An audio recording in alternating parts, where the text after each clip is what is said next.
Déjà, tu es au stade prototype et tu es pas mal reconnu. Moi, avant de te rencontrer, de parler avec toi hier, j'ai eu l'occasion d'entendre parler beaucoup de toi. Et donc, je souhaiterais que tu partages avec la salle ton expérience et dans quelle mesure, au stade où tu en es, c'est-à-dire au stade du prototype, tu as pu faire recours à de la gig economy. Voilà, merci. D'accord. Alors, nous, quand on a commencé, c'était un peu, on peut dire, de la gig économie. En fait, on a commencé chacun à part. Il a travaillé sur le concept. On était une équipe d'ingénieurs qui travaillait sur le concept, chacun chez soi, à la maison. Donc, on a commencé au début comme ça. Et ensuite, on a eu la chance de trouver une entreprise.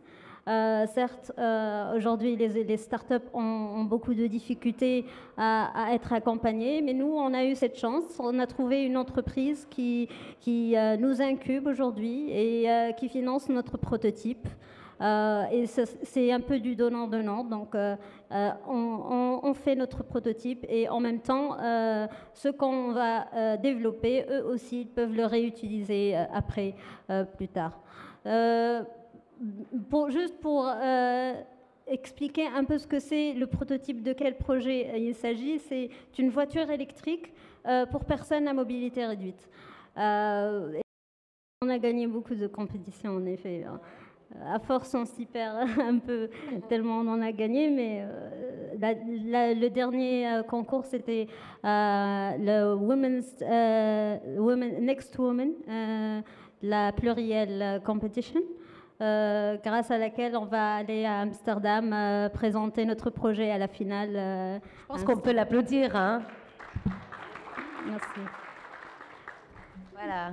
Merci Khadija. On reviendra plus tard pour juste peut-être... pour vous dire, maintenant, en fait, le travail et l'emplacement ou l'endroit où on va travailler sont maintenant découplés.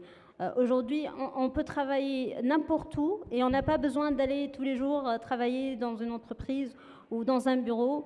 Donc, voilà, c'est découplé. Excellent, excellente transition encore une fois. Oh là là, j'ai de la chance ce matin. Toutes mes transitions sont faites par les panélistes. Excellent.